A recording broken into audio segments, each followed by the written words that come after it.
Hey, what's up everyone? I'm Tech and today we're talking about Slitterhead.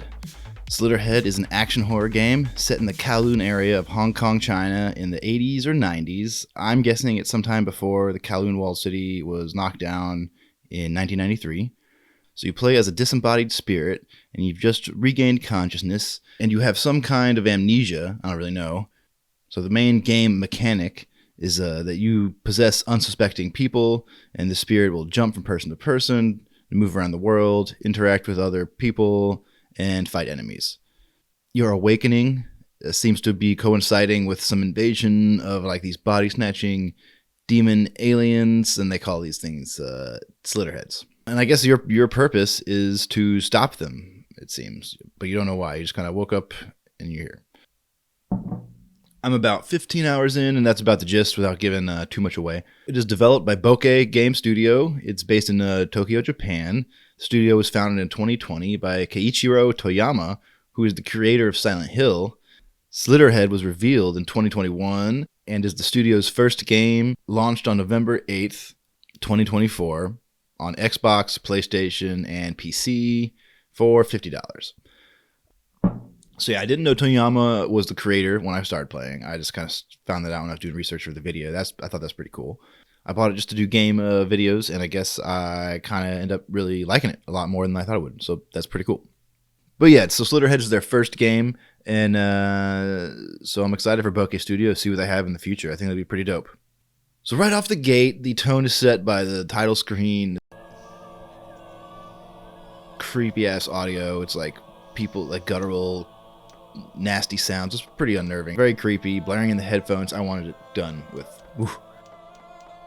Already that is unsettling. So I started the game as fast as possible. The combat does take a minute to get used to, but once you get it, the hang of it, it is pretty dope. I really enjoy it nowadays. It's like when you hit multiple parries in a row, that it's a rush, and you really, it's very satisfying. It has it's a Souls-like feel. You know, you have the dodge roll, the parry, and the block. There is no stamina bar. Instead, your host body has the blood level and weapon durability, which kind of work in tandem to each other because you're using blood magic to make these weapons. So it's all based on your health is how that works, kind of. Yeah, blood level acts like health and magic. Like when you use your blood magic, you got these powers. You shoot stuff. When you use these powers, it'll consume your health, so you got to watch out. You'll have to refill your health from your enemies. And yeah, so while you're blocking, you lose weapon durability, and when that runs out, you will take damage, but the durability will come back once you re-engage it. So the combat is a bit more dangerous than the normal action game. It's kind of why it gave me the Souls-like feel. And you really have to utilize the body jumping mechanic to be really successful, especially in a tough fight. Like one character, even a main character, is not gonna cut it by themselves against a tough boss. So it's also reminiscent to me of like old Nintendo 64, PlayStation 2 era games, like GTA 3, Vice City, San Andreas, Ocarina of Time, mainly because the left trigger locks onto the enemy in front of you. And I guess you don't see that mechanic much anymore. And like I said before, the body jumping is like huge. That's the whole point of the game, I think. So it's not just combat, but also like movement, exploration through the level. You're going to use it to go everywhere and do anything, really. There's a good deal of humor in the game, too. It's not just bloody and gory, which I do enjoy. But like at one point, you have to get to the road from this rooftop like really quickly. Well, the only way to do it is to jump off and intentionally kill the host you were possessing, but you got to switch to another one right before you hit the ground. And so that's kind of funny that oops, killed one. There's also some raunchy humor, like you're trying to get some information, and so you possess a dude, and well, this prostitute, you just want information from her from a Slitterhead that's in the area, and well, she just goes down on you, and you basically gave a dude and they and yeah, that's funny. It's just funny.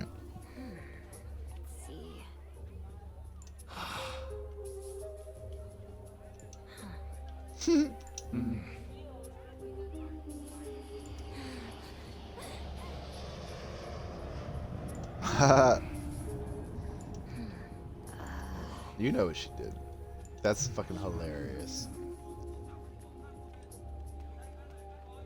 Oh, and then you see these this Chinese doctor and nurse. They are constantly smoking cigarettes. It's so hilarious. I can't believe it. Like, you know, and it's like, yeah, sounds like Chinese doctors, right?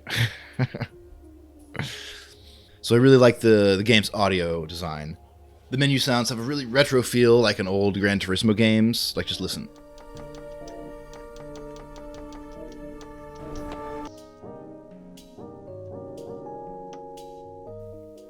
Also, like, they got great horror sounds, like suspense, eerie, creepy noises that just like continue the whole level.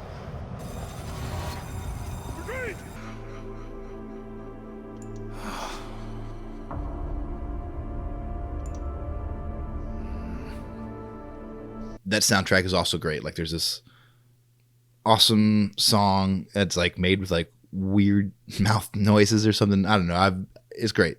Here, listen to it.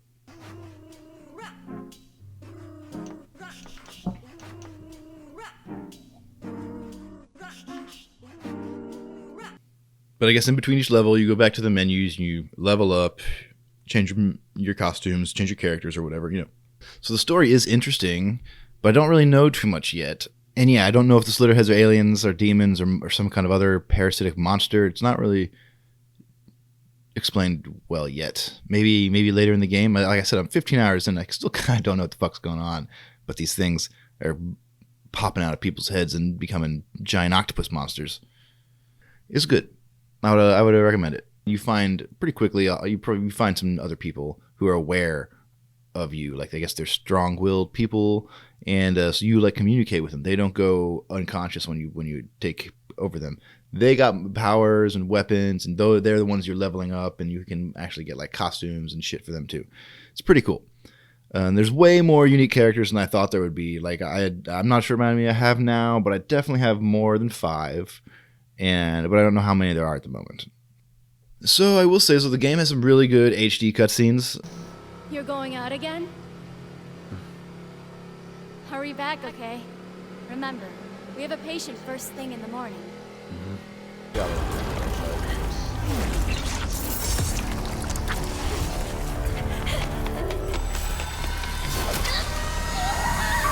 Oh shit.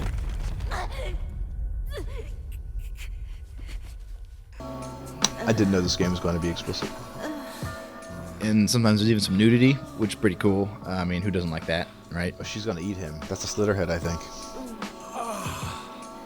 That was So gross. Ugh. Damn, bro, you fucking a demon. Most of the information, though, that you get in game is going to be given in these like low budget conversation cutscenes in between levels that you have to read. Actually, I don't mind reading all that much, but the difference between the HD cutscenes and like the low budgety conversations that you have to read is very noticeable. So in the beginning, I was a little bit disappointed. It didn't seem like there was much to explore. Like, I felt like the levels were kind of limited. But there is a mechanic where you go back in time and you replay levels, and things are different. You find different characters, unlock different things, and explore different areas and all this stuff. So that was really cool. I didn't expect that, and so that changed my mind. At first, I was like, I don't know, exploration. No, that's a bummer. But then I was like, oh, there's actually more exploration than you let on originally, and I do kind of like that. That was pretty cool. I did have a few frustrating instances where it didn't seem like things were explained properly. Like, sometimes you would just do something that the tutorial tells you to, and you would just die, and you're like, what the hell? Why did I just die?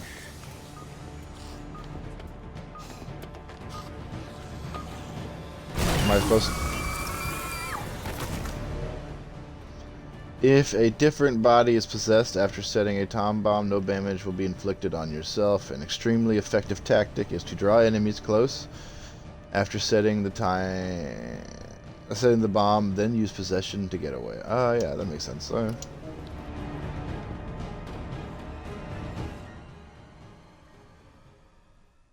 sorry, what?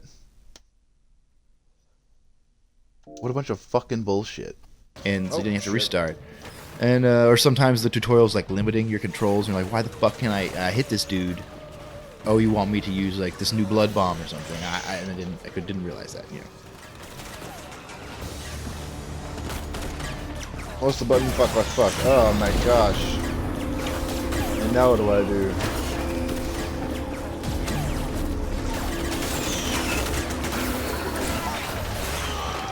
How do I don't understand that at all.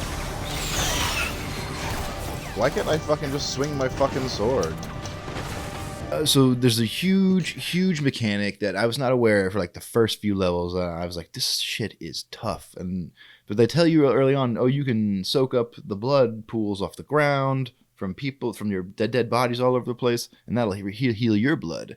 It's like, okay, cool. So I'm just standing in blood pools, thinking that stuff. It's too chaotic on screen for me to like look down at the corner and be aware of what's going on around me. But you have to hold RB to actually use this power. Put your hand out and you soak it up. You actually have to press a button to do it. Like, I didn't know that. Let's see, if I just run over here, I can like suck up blood. Oh, that's so dope. I didn't know that. That's a game changer. Holy shit. So I was getting fucked up in the beginning. Once there was a tutorial to explain another thing where you can throw like a gravity bomb, for lack of a better word. I can't remember what you throw it, everyone gets sucked to it, and you can suck up their blood. Then they mentioned the RB to suck, and I was like, huh. Oh wait, RB is collect blood to heal? I didn't know I was supposed to do that. Can I just do this any time? I was like, oh shit. And I was like, can I do this with another character? I went to somebody else. Ooh. It's like, oh shit, everybody can do this. This is wild. Why didn't they tell me this before? But besides that, once you figure that out, game is pretty good. Or this is also happening often, a couple times recently, where I'll get into a boss fight. This dude is tough, and I had to. I'm going from building to building, so sometimes you leave your unique characters behind and you teleport to like some random dude smoking a cigarette on a building, and then so then you have to fight a boss, and all of a sudden, well, they're not there, and they don't show up until like you're literally dead, and I'm like, dude, what was the point of even choosing you guys if you're not going to be here when we fight? But I guess you restart at the checkpoint, and then they gradually show up. It'll be like one will show up, and then you'll die again, and then they'll both be it's like, okay, finally, thank you. Can we now do this fight? But I'm still enjoying it, even though there's minor hiccups, but that's okay. But yeah, all in all, Slitterhead is an awesome first game for Bokeh Game Studio. It's bloody, gory, it's got action, humor, some hot chicks, so that ticks all the boxes for me. I'm having a great time. Definitely going to finish it. Let me know what you guys thought of the game down below. Give me a like and a sub if you enjoyed watching. I'm Tech. Thanks again, and you stay safe out there in the cyber dystopia.